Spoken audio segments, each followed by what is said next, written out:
नमस्कार, म देशवाणी कार्यक्रममा आज हामीसँग हुनुहुन्छ हिन्दी भाषा अभियानी तथा लोसपाका नेता, लोकतान्त्रिक समाजवादी पार्टी नेपालका नेता रमन पाण्डे।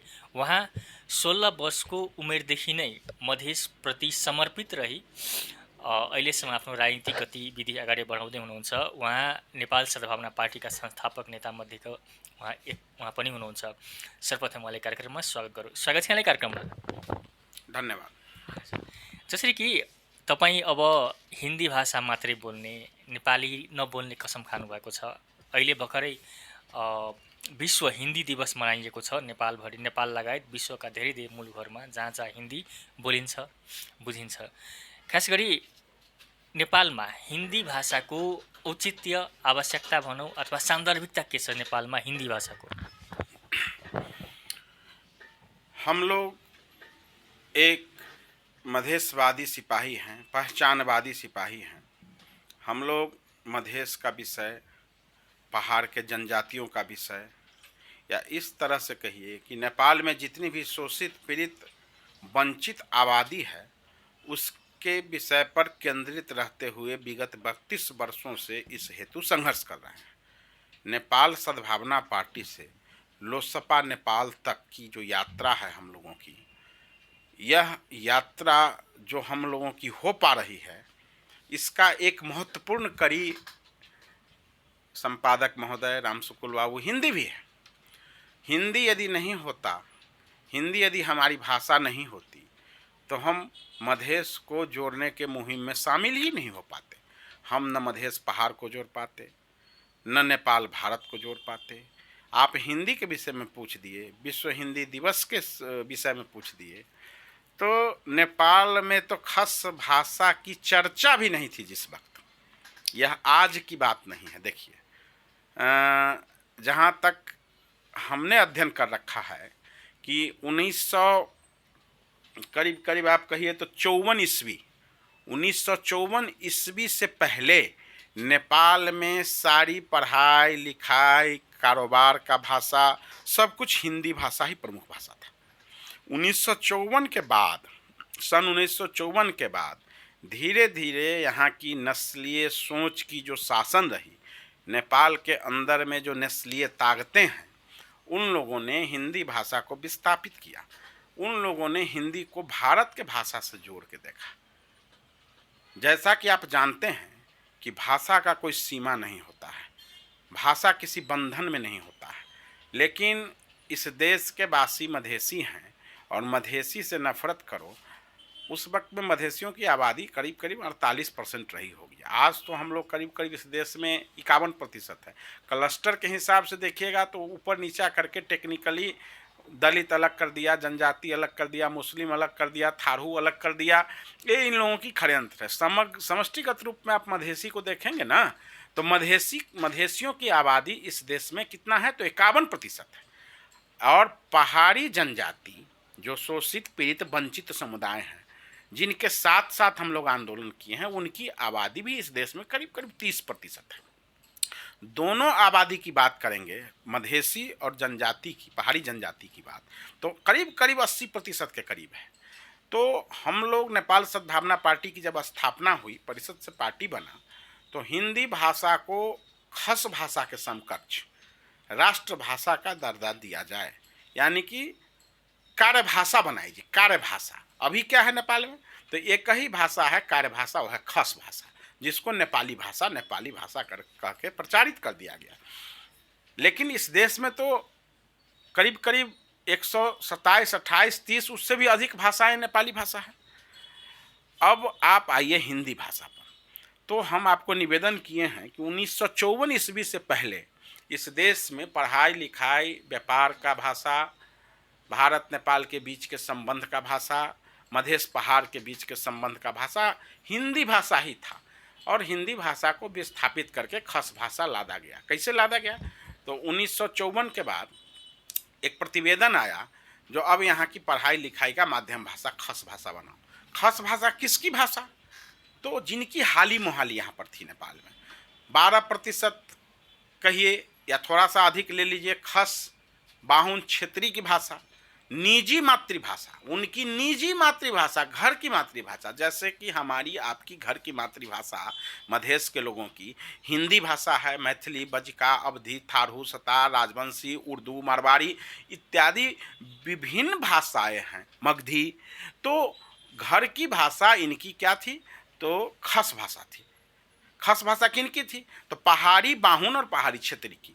और ये लोग नौकरी चाकरी में अधिक थे, सेना प्रहरी में अधिक थे। तो इन लोगों ने क्या किया, 12% समुदाय इस देश के, और 12%, 10% वे और जनजाति मिला के 20 मानिए, उन लोगों ने 80% लोगों को बालात जबरदस्ती इस देश में खस भाषा लाद दिया 1954 के बाद, सन 1954 के बाद। थोड़ा सा कहानी मैं स्पष्ट करना चाहूँगा। 1955 बीता, 56 बीता, के.आई. सिंह की सरकार बनी। के.आई. सिंह जब प्रधानमंत्री बने इस देश में, तो उस वक्त में तो ऐसा कानून ही ला दिया गया कि इस देश में खस भाषा में पढ़ाई हो और हिंदी को विस्थापित कर दिया गया। तो हम निवेदन यह करना चाहेंगे कि हिंदी भाषा खस भाषा से बहुत पहले से इस देश में कामकाज, पढ़ाई लिखाई का, सरकारी कार्य का भाषा था, और उस भाषा को विस्थापित करके इन लोगों ने स्कूल कॉलेज सब जगह प्रतिबंधित करके और क्या किया, तो खस भाषा को लाद दिया। फिर एक और इंसिडेंट मैं आपको स्पष्ट करना चाहूँगा कि कांग्रेस की इस देश में सरकार बनी। कांग्रेस की सरकार बनी, ये 56-57 की घटना होगी, सन 56-57 में। तो उस सरकार में वह भी इसी विषय को कंटिन्यू किया कांग्रेस का सरकार ने, जो हिंदी को बंद करो और खस भाषा को इम्प्लीमेंट करो। तो खस भाषा का इम्प्लीमेंटेशन हुआ। तो एक घटना है नेपाल के इतिहास में कि शेख इदरीस चर्चित नेता हुआ करते थे नेपाली कांग्रेस के। तो शेख इदरीस साहब हाउस में हिंदी भाषा में मंतव्य दे रहे थे, अपनी विषयों को रख रहे थे। तो एक सांसद थे तत्कालीन समय के, नेपाली कांग्रेस के ही, पहाड़ी समुदाय के, खस समुदाय के, तो द्रोणाचार्य, उन्होंने वहाँ पे ऑब्जेक्शन लगाया कि यह तो नेपाल की भाषा नहीं है। तो शेख इदरीस साहब किस भाषा में, एक ही पार्टी के दोनों, देखिए विडंबना, देखिए एक ही पार्टी नेपाली कांग्रेस के शेख इदरीस साहब, 1956-57 की बात है, कांग्रेस पार्टी की सरकार थी। तो शेख इदरीस साहब अपनी मंतव्य प्रकट कर रहे थे नेपाल के हाउस में, संसद में, नेपाल के सदन में, सांसद होने के नाते हिंदी भाषा में। तो द्रोणाचार्य ने, नेपाली कांग्रेस के ही सांसद ने विरोध प्रकट किया कि शेख इदरीस स्पष्ट करें जो यह किस देश की भाषा है, आप हिंदी बोल रहे हैं कि उर्दू बोल रहे हैं। उनको दिग्भ्रमित करने का कोशिश की कि उर्दू कह जो, उनको अच्छा लगता, हिंदी से नफरत थी। तो इस पर शेख इदरीस साहब ने उस वक्त कहा कि नहीं, मैं तो हिंदी बोल रहा हूँ, उर्दू तो मैं नहीं बोल रहा हूँ, हिंदी मधेश की भाषा है, हिंदी इस देश की भाषा है, हिंदी मधेश पहाड़ की भाषा है, हिंदी जन जन की भाषा है, मैं तो हिंदी बोल रहा हूँ। और विवाद इतना बढ़ा, यह मैं 56-57 का बात कर रहा हूँ, आपको इतिहासकार बताएंगे। तो उस वक्त के डिप्टी स्पीकर हमारे लोकसभा के जो अभी वर्तमान राष्ट्रीय अध्यक्ष हैं महंत ठाकुर जी हुआ करते थे। तो उन्होंने रूलिंग किया, मैंने एक लेख में इस चीज़ को पढ़ा हिंदी विषय से संबंधित, कि नहीं नहीं नहीं नहीं, यही की भाषा है, बोलने दिया जाए। तो महंत ठाकुर जी डिप्टी स्पीकर थे, उपसभामुख जो कहते हैं, उन्होंने रूलिंग किया। और रूलिंग करने के बाद शेख इदरीस जी अपना हिंदी में जो उनका, तो हिंदी का इतिहास जो पूछेंगे तो हिंदी जब से नेपाल में है तब से अन्य भाषा का तो यहाँ चर्चा भी नहीं था। ये तो नस्लीय ताकत जो यहाँ की है वह बहुत ही अपने मनोगत तरीके से अन्य भाषा को आगे बढ़ाते हुए इतना ही किया, हिंदी भाषा को विस्थापित किया, आपका हमारा वेशभूषा संस्कृति को विस्थापित किया। आपको याद होगा हम लोग जब 16 वर्ष की उम्र में नागरिकता लिए तो ज़बरदस्ती जो हम लोगों के यहाँ के संस्कृति से मेल नहीं खाता है, आबो हवा से मेल नहीं खाता है, वातावरण से मेल नहीं खाता है, वो पहाड़ी टोपी जिसको गोरखाली टोपी, नेपाली टोपी क्या हो गया, नेपाली टोपी तो सब टोपी है, पगड़ी भी नेपाली है, गमछा भी नेपाली है, तो पहनो तभी नागरिकता देंगे। तो इस देश में तो विभेद चरमोत्कर्ष पर है, इसकी खात्मा होगी। तो इसी के संदर्भ में देखिए, तो हिंदी तो जन जन की भाषा है साहब, हिंदी इस दुनिया में आज अपनी परचम, देखिए एक चीज़ मैं और स्पष्ट करूं कि हिंदी आज एक गुलदस्ता है, हिंदी एक ऐसी गुलदस्ता है, आप जब गुलदस्ता बनाते हैं ना तो उस गुलदस्ता में दर्जनों फूल होता है, उसको एक जगह आप कंपाइल करते हैं, एकीकृत करते हैं, उसको बांधते हैं और किसी को आप भेंट करते हैं। तो अन्य अन्य भाषाएं जो हैं, सभी भाषा का अपना अपना महत्व है, सभी भाषा आदरणीय भाषा है, लेकिन बहुत सारा भाषा, सैकड़ों भाषा जो दुनिया के अंदर बोली जाती है और अपने लोगों के क्षेत्र में जो बोला जाता है, उन सभी भाषाओं के गुलदस्ता को यदि आप हिंदी भाषा कहें तो ये वह अतिशयोक्ति नहीं होगा। तो हिंदी भाषा अपने उस चरमोत्कर्ष पर है जो आप नेपाल में ही नहीं, भारत में ही नहीं, दुनिया के अनेका अन्य देशों में, एक तरह से आप कहें एक प्रकार से, तो हिंदी भाषा आज दुनिया की महत्वपूर्ण भाषा, विश्व भाषा बनने के क्रम में है। विश्व भाषा के स्वरूप में हिंदी भाषा परचम को लहराने जा रही है। तो प्रतिवर्ष 10 जनवरी को नेपाल, भारत, बहुत सारा संघ संस्था, दुनिया का अनेका अन्य राष्ट्र, हर एक जगह हिंदी दिवस मनाई जाती है, विश्व हिंदी दिवस। तो उसी विश्व हिंदी दिवस के क्रम में भारतीय दूतावास, हमारा जो पूर्वज राष्ट्र भारत की जो दूतावास है, अपने लोगों का तो पूर्वज राष्ट्र का नया दूतावास है साहब, मित्र राष्ट्र कोई कहते हैं, कोई रिश्तेदार राष्ट्र कहते हैं, मैं पूर्वज राष्ट्र कहता हूँ, क्योंकि सारे लोग तो एक तरह से, उसकी भी एक इतिहास है, आपके पास उतना समय नहीं होगा। पूर्वज राष्ट्र कैसे है उसको मैं साबित कर सकता हूँ, कोई मैं हवा में कोई बात नहीं कहता हूँ, मैं अध्ययन करता हूँ, पढ़ता हूँ। तो पूर्वज राष्ट्र भारत का जो हमारा राजदूतावास है काठमांडू के लंचौर में अवस्थित, उनके द्वारा एक कार्यक्रम का आयोजना हुआ था यहीं पे रेडिशन होटल में 10 जनवरी को, तो वो मनाई गई है। वीरगंज के भी हमारा जो CGI ऑफिस है, consulate general of India office, और बहुत सारा संघ संस्था, NGO INGO समूहगत रूप से भी, तो दर्जनों जगह, सैकड़ों जगह, हजारों जगह हिंदी दिवस मनाई जाती है दुनिया के बहुत सारे राष्ट्रों में।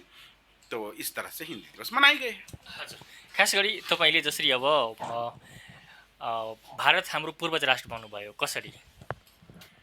अब लीजिए, तब तो फिर भारत ऐसे पूर्वज राष्ट्र है कि उस वक्त में कोई देश प्रदेश ये सब नहीं था क्या, इसमें थोड़ा सा दुनिया में इतिहास है ना, प्राचीन इतिहास, आप मध्यकालीन इतिहास, वर्तमान इतिहास, विश्व इतिहास का जो विश्लेषण करेंगे, इतिहास के छात्रों को पता है। यद्यपि मैं तो कानून का विद्यार्थी रहा, कानून की पढ़ाई किया, लेकिन नेपाली नहीं बोलता हूँ, खस भाषा, इसलिए प्रैक्टिस में हम नहीं गए।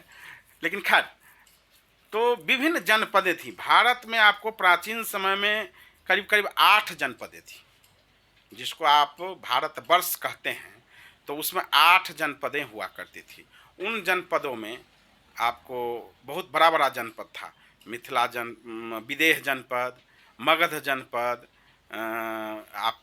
आप आइए तो अवध जनपद। इस एरिया में, इस क्षेत्र में विदेह, मगध, अवध इत्यादि जनपदें थी। तो जनपद का ही ऐसा पार्ट था। और आप ऐसे भी सुने होंगे, भारतवर्षे उत्तराखंडे।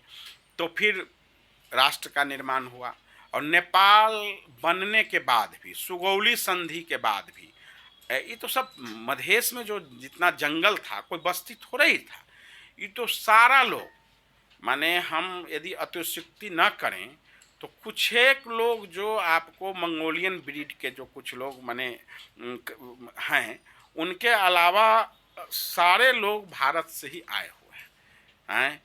यहाँ की जनसंख्या, आबादी जो है, शासक तो आए ही हुए हैं, वो तो झूठा प्रचार करते हैं।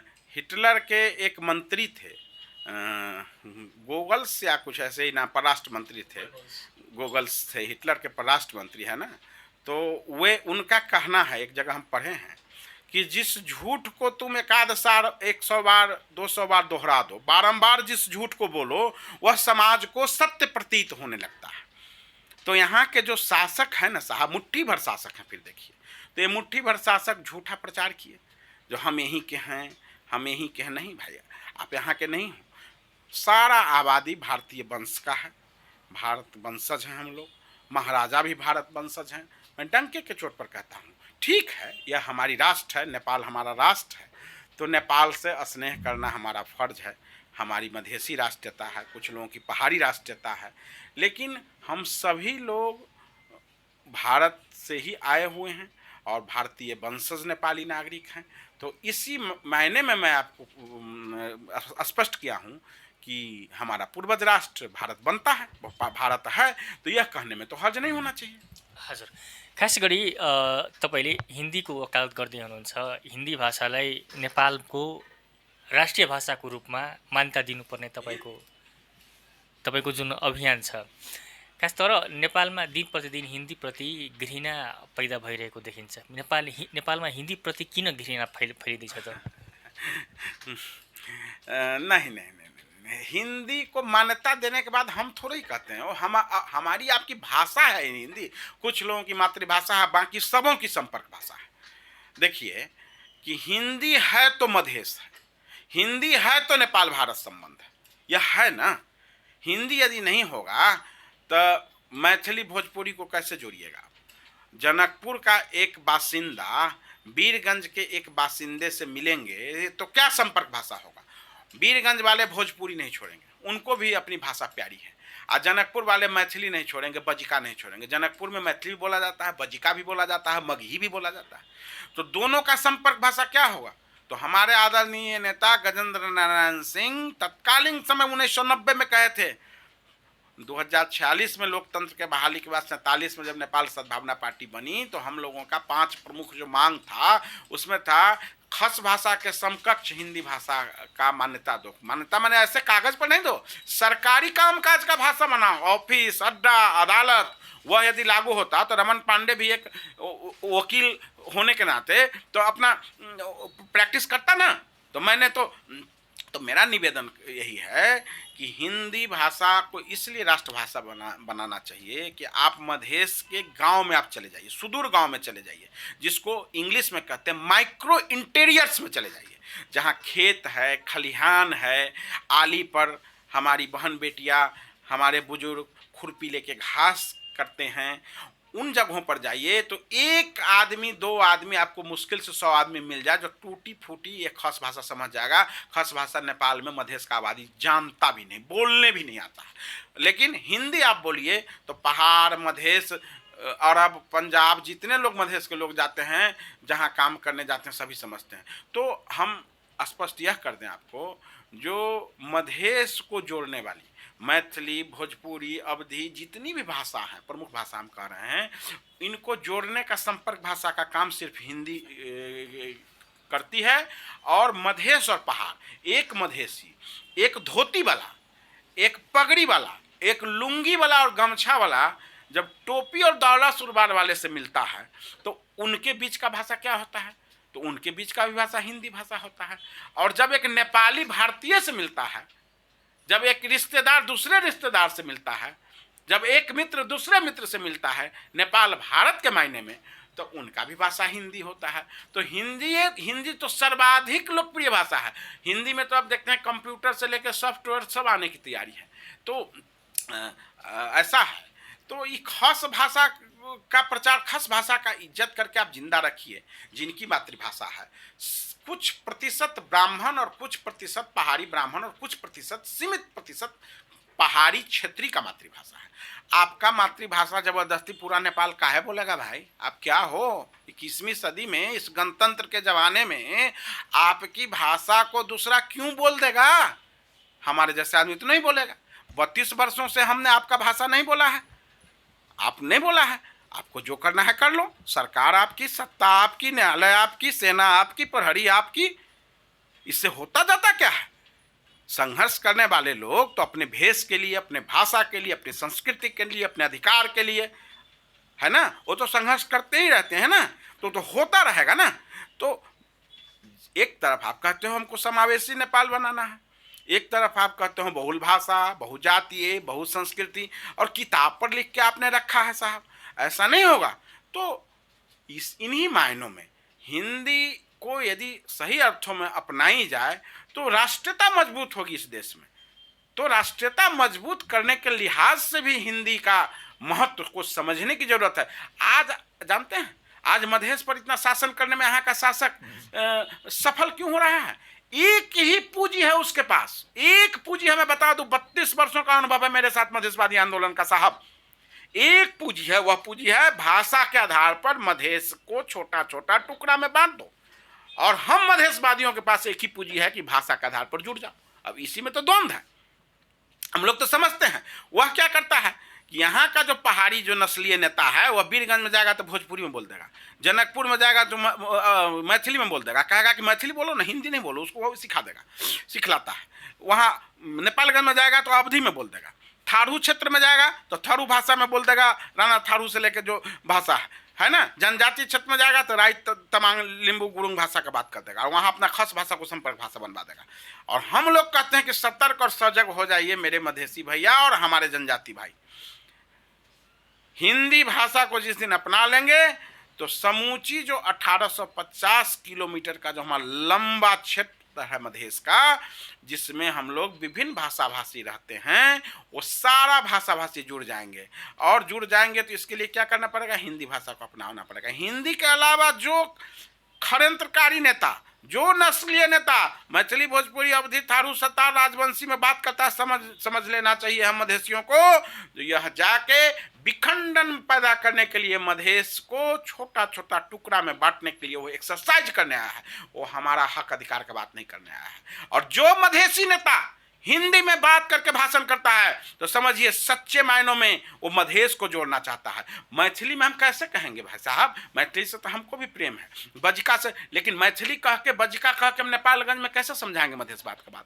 24 वर्ष 30 वर्षों 32 वर्षों से हम मधेश के लिए काम कर रहे हैं, तो सारा मधेश हम लोग जाते हैं, हमारे जैसे ऐसे हजारों लोग हैं, तो हम वीरगंज में जाके कैसे जाएंगे मैथिली भोजपुरी और मगही का बात करने, कैसे नेपालगंज में। तो हिंदी भाषा को यदि आत्मा से अपना लेते हैं तो हमारा मधेश का अधिकार का जो संघर्ष है वह भी एक दिन पूरा हो जाएगा। और इसी भाषा के माध्यम से हमारा अगला योजना है, बहुत तोड़ फोड़ लिया हम लोगों को, अगला योजना है। इस बीच में भी नेताओं से बात हुई है, हम लोगों के जो राष्ट्रीय नेता हैं, जो अब हम लोग एक एकीकृत आंदोलन की तैयारी में है। वो कैसा स्वरूप हम लोग बनाने जा रहे हैं हम जानते हैं। वह एकीकृत आंदोलन एक ऐसा आंदोलन होगा कि जिसमें मधेसी जनजाति अलग अलग जो क्लस्टर बना के छोड़ दिया हम लोगों को, मुस्लिम अलग समझाया जा रहा है, मुस्लिम को, थारू भाई को अलग समझाया जा रहा है, महिला, दलित, मधेसी, मुस्लिम, जनजाति क्या क्या करके तो तोड़ा जा रहा है। सभी लोग एकीकृत होकर, खास करके पहाड़ी जनजाति समुदाय जो हमारे अपने हैं, जो गजेंद्र बाबू के जमाने से पहाड़ी जनजातियों को 30% और मधेसियों को 50% का आरक्षण की बात जो हम लोग करते आए हैं, इन सारे लोगों को जोड़ के एक ऐसा विस्फोटक एकीकृत आंदोलन की तैयारी में हम लोग लग चुके हैं कि जिसके बाद नस्लीय ताकत और काठमांडू का सिंह दरबार का ईंट से ईंट बच जाएगा। तो इसकी भी तैयारी है, और उस तैयारी का सूत्र भी हिंदी भाषा ही। यह हजुर, अहिले जसरी कि अब नेपालको दुईटा छिमेकी मित्र राष्ट्रहरू छन्, भारत र चाइना। खास गरी भारतप्रति तपाईँहरू अलि बढी नै झुकाव देखाएको र चीनप्रति अलि बायस भएको देखिन्छ। चीन र भारतमा हाम्रो छिमेकी जुन दुईटा छिमेकी छ अहिलेको अवस्थामा, किन चीनप्रति तपाईँहरूको खाले आक्रोश हुन्छ अथवा बायसनेस देखिन्छ? बड़ा बड़ी अच्छी बात। आपके प्रश्न में भी ही इसका उत्तर हम देख रहे हैं। इसका उत्तर बहुत लंबा नहीं होगा। चाइना हमारे मित्र राष्ट्र हैं, अच्छे मित्र राष्ट्र हैं, पड़ोसी भी हैं, लेकिन भारत हमारा रिश्तेदार और पूर्वज राष्ट्र, दोनों में अंतर हो गया। भारत हमारी रिश्तेदार और पूर्वज राष्ट्र है, चाइना हमारा मित्र राष्ट्र। तीन तरफ से भारत है, तीन तरफ से, पूरब, दक्षिण, पश्चिम, है ना। और चाइना एक तरफ से है, उत्तर। और उस एक तरफ में भी पहाड़ है, और उस पहाड़ में भी आप देखिएगा तो हम तो स्पष्ट हैं, और लोग स्पष्ट हो कि नहीं हो। अभी एक इंटरव्यू ऋषि धमला जी हमारे साथ हुआ था, उनका इंटरव्यू, तो हम कहे थे कि उत्तर के तरफ से सागर माथा माउंट एवरेस्ट चाइना हमारा कब्जा कर लिया। और कब्जे नहीं किया, तिब्बत के ओर से दर्जनों नेपाल का गांव पालिका, जिसको आप पहले गाविसा कहते थे, जो नेपाल की ग्राम है, उस सीमा को भी चाइना मिला चुका हमारा। तो और अनावश्यक, और यहाँ प्रचारित क्या कर दिया गया, काठमांडू में बैठ के, काठमांडू माने नेपाल, यहाँ प्रचारित क्या कर दिया गया कि भारत ने ले लिया लिपू लेक, काला पानी, लिम्पुआ धूरा, ये सब अनर्गल प्रचार हैं। भारत तो यहाँ इतनी लगानी करती है, हम अपनी जो पूर्वज राष्ट्र भारत है, अरे साहब उसका तो अपना भांजा, मामा, बहनों, साला, रिश्तेदार, वही तो आबादी है। हमारा आपका रिश्ता उधर है, उनका रिश्ता इधर है। तो अंतर तो एक भारत विरोधी राष्ट्रीयता, जो खोखला राष्ट्रीयता का यहाँ पे चलन है, तो उसके हिसाब से इसको प्रचारित किया गया है। तो चाइना का तो एक भी हम ऐसा काम ही नहीं देखते हैं जो प्रशंसनीय योग हो। वो तो खाली जासूसी करने के लिए भी मधेश में भी प्रवेश कर रही हो। जासूसी के अलावा चाइना का कोनो काम ताम नहीं है इस देश में, कोई काम ही नहीं है, सिर्फ जासूसी, सिर्फ जासूसी। नेपाल को डिस्टर्ब करो, नेपाल को डिस्टर्ब करो। चूंकि इसका कारण है ईश्वर का, पशुपतिनाथ जी का आशीर्वाद, जो कि ऐसे जगह पर हम लोग अवस्थित हैं कि विशाल राष्ट्र भारत और विशाल राष्ट्र चीन के बीच में हम आराम से, हमारी देश इतनी, देखिए कितना अच्छा जगह पे हम लोग हैं, भूपरिवेष्टित राष्ट्र के जैसे। तो नेपाल को डिस्टर्ब करो और यहाँ से भारत को नियंत्रित करो, इस उद्देश्य के साथ चाइना जी रहा है और बिना मतलब का प्रचार करवाया जा रहा है। कम्युनिस्ट शक्तियां इस देश में लंबी लंबी बात करती है, नस्लीय ताकत जो है, जिसको हम लाल आतंकवादी कहते हैं, उन लोगों के माध्यम से, हो सकता है कुछ एक नेता उसमें सही हो, लेकिन उन लोगों के माध्यम से गरीब को और गरीब बनाओ, मध्यम वर्गीय को भी गरीब बनाओ, गरीबों की पार्टी कम्युनिस्ट पार्टी, इसी खोखली नारा से यहाँ कम्युनिस्ट का विकास करो, नेपाल को व्यवस्थित करो, इसका आर्थिक उत्थान नहीं होने दो, कम्युनिस्ट नेताओं का जीवन शैली राजाओं की तरह रखो, अरब खरब रुपया स्विस बैंक में जमा करो। इसी पर यह नेपाल भ्रष्टाचार के देश के रूप में चल रहा है और बिना मतलब नेपाल डिस्टर्ब हो रही है, जबकि इतना बड़ा अपार जल भंडार सब कुछ है। तो आप देख सकते हैं कि तो तुलने बेकार है ना, तीन तरफ से भारत, एक तरफ से चाइना, वो भी चाइना का 24 घंटा है यहाँ पर षड्यंत्र। तो ये तुलना नहीं है, ये तो हमारा अपना मित्र राष्ट्र है, रिश्तेदार राष्ट्र है, पूर्वज राष्ट्र है, और यह षड्यंत्रकारी राष्ट्र है। बस हम इतना ही कहेंगे, चाइना माने षड्यंत्रकारी राष्ट्र नेपाल के लिए, मेरे जैसे लोगों के लिए। बाकी हम ज़्यादा इसमें क्या आपको कहें। हजुर, जसरी कि चीनले मधेसमा पनि आफ्नो जासुसहरू खटाइरहेको जुन भन्नुभयो, मधेसमा पनि अब चीनको चाइनीज भाषा प्रवेश, चाइनीज भाषा अब कुछ दिन में सुनिएगा, आप काठमांडू में सुनते हैं कि चाइनीज भाषा की पढ़ाई होती है। चाइनीज भाषा, बताइए, दुनिया से कम्युनिस्ट खत्म हो गया। कम्युनिस्ट कहीं सभ्य समाज का, कहीं आप देखे हैं कि कम्युनिज्म सभ्य समाज का विषय नहीं है, ये आतंकवाद है अपने आप में। और इस चाइनीज भाषा का प्रचार ऐसा वैसा, तो ये सब देखिए, ये सब नेपाल में नहीं चलेगा। नेपाल के लोग ईमानदार लोग हैं, सीधे साधे लोग हैं, भारत से अपनत्व का रिश्ता रखते हैं, तो ये अपना कोशिश करते हैं, ये लोग करते ही रहते हैं। तो इस पर ज़्यादा दिमाग लगाने की ज़रूरत नहीं है, ये लोग थक जाएंगे। भारत से हमारा विशिष्ट संबंध हो रहेगा, चाइना से मित्रता है, वो मित्रता रहेगी, बस इतना ही मेरा कहना है। तर भारत खास गरी चीन मधेसमा कसरी पर्दैछ त? अब ये तो देखिए, तो आपको एजेंसियाँ बताएंगी, आप वहाँ के CDO SP से बात करें, वहाँ का जो हम लोगों का अनुसंधान है वो बता सकते हैं हमको तो ये सब। लेकिन समाचार न्यूज़ सतही लोगों से जो बात होती है तो पता चलता है जो उन लोगों का डिजाइन है, तरह तरह का सप्लाई उन लोगों का है, बॉर्डर पर पोस्ट वगैरह देखते हैं आर्म्ड फोर्स का, उसका भी ऊपर का जो कवर देखते हैं, उस कवर में चाइनीज़ भाषा में, वो पढ़ने भी हम लोगों को नहीं आता है, लिखा रहता है, चाइना से कौन डोनेशन आता है, क्या आता है, तो नज़र आता है उन लोगों के अपने हिसाब से उनका होगा कुछ। तो उस न प्रहरी में हम लोग हैं, न सेना में हमारा आपका समुदाय है, तो छावनी भी उनकी, चेहरा भी उनका, नेपाली चेहरा में जो चेहरा, और हमारे बॉर्डर पर होते हैं।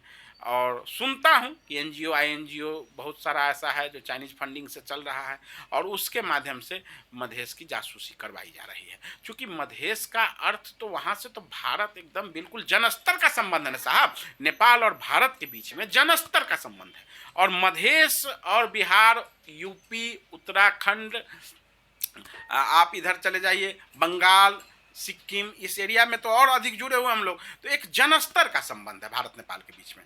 तो जनस्तर के संबंध में अपने लोगों को भेज के और विभिन्न तरह की गतिविधि को संचालित करवाना, इस काम के अलावा दूसरा तीसरा कोई काम है नहीं इन लोगों को। तो डिस्टर्ब करते हैं। विशेष रिश्तेदारी जो हमारी है उनको बर्दाश्त नहीं होती है। भारत नेपाल के बीच में एक विशेष रिश्तेदारी है, तो जो चाइना के लोगों को बर्दाश्त नहीं होता है। यद्यपि हम लोग उनको हमेशा से अच्छा मित्र माने हैं, समय समय पे मदद भी करते हैं, लेकिन नीयत अच्छा होना पड़ेगा। नीयत नज़र अच्छा नहीं आता है। अच्छे नियत के साथ उनको मदद करनी चाहिए। सो अच्छे नियत के साथ नहीं मदद करते हैं। दुनिया में जहां भी चाइना अपना लगानी लगाया है, उस देश को दरिद्र बनाने के सिवाय कर्ज, उसको इतना कर्ज में डुबो दिया है। इतना आप देखिए ना, अभी श्रीलंका का उदाहरण आप देखिएगा, पाकिस्तान का तो चर्चा ही नहीं कीजिए। पाकिस्तान के जनता को बर्बाद कर दिया। वहाँ के नेता बनते हैं, नेता तो बहुत बड़े बड़े हो जाते हैं, इंग्लैंड में मकान रखते हैं, जनता को दरिद्र बना दिया। अभी देखिए आप श्रीलंका में उसका बंदरगाह लीज पर वो खरीदिए लिया, बताओ। तो चाइना का प्रवेश का अर्थ ही होता है कि आपको कर्ज में डुबो के और बर्बाद कर देना। तो वो काम यहाँ भी उनका सोच है, ऐसा हो सकता है भविष्य में, लेकिन यहाँ के लोग सतर्क और सजग हैं। मधेसमा चीनले आफ्नो प्रभुत्व जमाउन सक्छ अथवा त्यसमा आफ्नो पकड बनाउन सक्छ? ना ना ना, मधेश में कहाँ से साहब, मधेश में कहाँ से? मधेश में न उनका भेष मिलता है, न भाषा मिलता है, न आबादी मिलती है, न चेहरा मिलता है, और न मधेश का लोग बिकाऊ है। मधेश में कहाँ, ये सब इधर होगा, पहाड़ उहाड़ में चलेगा ये सब। मधेश में कहाँ साहब? मधेश का तो स्वघोषित स्पॉन्टेनियस सेना है। लोग कौन करता है बॉर्डर का, नेपाल भारत के बॉर्डर के बीच का सुरक्षा? उस सेना करता है। क्योंकि उस बॉर्डर पर जो गलत गतिविधि नहीं हो, कौन वहाँ आपको सीमा का लड़ाई तो नहीं है, गलत गतिविधि नहीं हो, उसकी भी तो रक्षा दोनों ओर की जनता ही करती है ना, दोनों ओर के नागरिक ही नहीं करते हैं। तो मधेश में कोई गलत तत्व का प्रवेश नहीं होगा। मधेश के लोग सीधे साधे ईमानदार होते हैं, आध्यात्मिक होते हैं, भजन भाव करने वाले होते हैं। मधेश में गलत लोगों का प्रवेश ही नहीं। तर आफ्नो जासुसी गरिरहेको तपाईँले जुन भन्नुभयो, ना ना ना, जासूस का अर्थ आप क्या समझे? अपना पैर ज्यादा विस्तार कर रही है चाइना, एनजीओ वगैरह के माध्यम से, आईएनजीओ के माध्यम से, अपने भाषा के माध्यम से उनके लोग घूमते रहते हैं। हम देखे हैं, अभी अभी एक हम रिपोर्ट देखे थे, एक यहाँ की हिमालनी हिंदी करके आप देखे होंगे, एक लोकप्रिय यूट्यूब चैनल है, हिमालनी हिंदी में एक रिपोर्ट आया है कि कमला नदी को चाइना वालों ने खरीद लिया है। तो अपने थोड़े, वहाँ का कोई बड़े बिजनेसमैन को भेजता है, वहाँ का कोई बड़ा बिजनेस हाउस को भेजता है, और कमला नदी के उत्खनन को वहाँ पर कौन रडार लगेगा रे? अभी आप देखिएगा तो यूट्यूब में लोड है कि मतलब ये सब रिपोर्ट पढ़ के हम देखते हैं। कोई हम तो थोड़े ही, हम तो न पत्रकारिता में न कुछ, हम तो सीधा साधा मधेश अधिकार के लिए लड़ने वाले, सड़क पर चलने वाले लोग हैं रमन पांडे। सुनिए, लेकिन जो आप ही लोगों के, जो आप लोग फोर्थ आई है ना साहब, तो फोर्थ आई तो आप लोग दुनिया का हर गतिविधि देखते हैं। तो इसी फोर्थ आई का एक कड़ी, वो हिमालनी हिंदी का एक रिपोर्ट, हम 2 रिपोर्ट इस बीच में हमको पढ़ने को मिला है, उसमें विस्तृत विवरण हम देखे हैं कि चाइना किस तरह से कमला नदी में रडार, और वो एक हम ही लोगों के मधेश के एक मंत्री हैं रामेश्वर राय यादव, जो अभी हमारे पार्टी को छोड़ के गए हैं, वही कहाँ तो संधि समझौता किए हैं कई अरब खरब में। राम नरेश राय यादव वो वन मंत्री थे, अभी तो शायद नहीं है, तो उन्हीं के समय में लाल बाबू राउत जी मुख्यमंत्री हैं। अब क्या क्या गतिविधि होता है, इस तरह के मधेश के लिए हम लोग संघर्ष किए थे। दुख होती है साहब। तो ये जनकपुर के ही कोई सीतासरन होटल में समझौता संधि हुआ है, तो ये सब न्यूज में देखे हैं। तो न्यूज के आधार पर हम कहे हैं, हम कोई जासूस के पीछे होते हैं कि अब आपके सामने बैठे हुए हैं, मान लीजिए यहीं पर कोई जासूस यहाँ पर कुछ सुन रहा हो तो हम क्या जानने गए? वो तो उसका अपना काम है, हमारा अपना काम है, हम अधिकार के लिए लड़ रहे हैं, कोई अपना जासूसी के लिए जीवन बिता रहा है। लेकिन विभिन्न पत्रिका में इस तरह का गतिविधि सब देख रहे हैं, जो किस तरह से दरभंगा एयरपोर्ट पर नज़र रखा जाएगा रे, जो बिहार में एक महथी एयरपोर्ट का निर्माण हुआ, दरभंगा एयरपोर्ट, वो कमला नदी में जो रडार लगेगा, उससे अभी हिमालनी यूट्यूब पर जाए ना आपको सब, तो हम वो सब देख के अंदाज बयां किए हैं कि इस तरह की गतिविधि हो रही है। बस हजुर, अब हामी अन्त्यतिर छौँ कार्यक्रमको। जसरी कि भारतले अब आफ्नो 26 जनवरीको गणतन्त्र दिवस मनाउँदैछ, यो गणतन्त्र दिवसको अवसरमा तपाईँ के भन्न चाहनुहुन्छ? बधाई देना चाहेंगे, शुभकामना देना चाहेंगे। महान लोकतांत्रिक राष्ट्र भारत के नागरिकों को, अपने पूर्वज राष्ट्र के नागरिकों को हार्दिक बधाई और हार्दिक शुभकामना देना चाहेंगे, क्योंकि उनके यहाँ गणतंत्र आ गई, उनके यहाँ जनतंत्र आ गई, उनके यहाँ लोकतंत्र आ गई, जिसको अब इम्प्लीमेंट किया जा रहा है। मोदी जैसा प्रधान सेवक उनके प्रधानमंत्री हैं। हमारे यहाँ कोई गणतंत्र, कोई जनतंत्र, कोई लोकतंत्र नहीं। हम अभी भी हम इसको सही अर्थों में गणतंत्र, जनतंत्र, लोकतंत्र मानते नहीं। विकृत मध्य प्रदेश 8 जिला का, 24 जिला का मधेश बनना था राम सुकुल बाबू, 8 जिला का मधेश, उसमें भी 40% भ्रष्टाचार संस्थागत, कोई गणतंत्र नहीं। यहाँ जो संविधान बनी उसमें हमारे मधेशवादी सांसद कोई सही किए थे? किसी का सिग्नेचर नहीं है ना। हमको हमारा अपनत्व इस संविधान से थोड़े ही ना है। जब तक इसको संशोधन न किया जाए, न किसी के पास नागरिकता है, न किसी के पास अधिकार है, न बजट है। 12% बजट दिया जा रहा है, 80% की राजस्व हमारी है। तो कौन सा गणतंत्र? तो भारत के लोगों को बधाई दीजिए, शुभकामना दीजिए। हमारा पूर्वज राष्ट्र भारत, रिश्तेदार राष्ट्र भारत के लोग खुशनसीब हैं। मोदी जैसा भी प्रधान सेवक प्रधानमंत्री हैं वहाँ के, साधु संत सन्यासी। यहाँ तो कौन सा गणतंत्र, कौन लोकतंत्र? कुछ नहीं। सीमित वर्ग, एक खास जाति के स्वार्थ के लिए लोकतंत्र, गणतंत्र, जनतंत्र, संहिता। बाकी नेपाली, आम नेपाली नागरिक के लिए कोई लोकतंत्र नहीं, कोई जनतंत्र नहीं। यहाँ पर पद, पैसा, भ्रष्टाचार, बस इन्हीं मूल्य मान्यताओं पर टिकी नेपाल है। इससे अधिक क्या कहूँ? हजुर, हस् त हाम्रो कार्यक्रममा समय दिनुभएकोमा धेरै धेरै धन्यवाद। बहुत बहुत आभार आपका। मधेश मीडिया हाउस, मधेश वाणी पर आपका जो, इसको मैं आभार व्यक्त करता हूँ। साथ ही साथ सभी श्रोताओं को नमन, धन्यवाद। जय मधेसी राष्ट्रीयता। हजुर, मधेसवाणी कार्यक्रममा आज हामीसँग हुनुहुन्थ्यो हिन्दी भाषा अभियानी तथा लोकतान्त्रिक समाजवादी पार्टी नेपालका नेता रमन पाण्डे। उहाँ 16 वर्षको आयुदेखि नै मधेसप्रति समर्पित हुँदै आफ्नो राजनीतिक गतिविधि गर्दै आउनुभएको छ। उहाँ नेपाल साधना पार्टीका संस्थापक नेतामध्येका एक हुनुहुन्छ।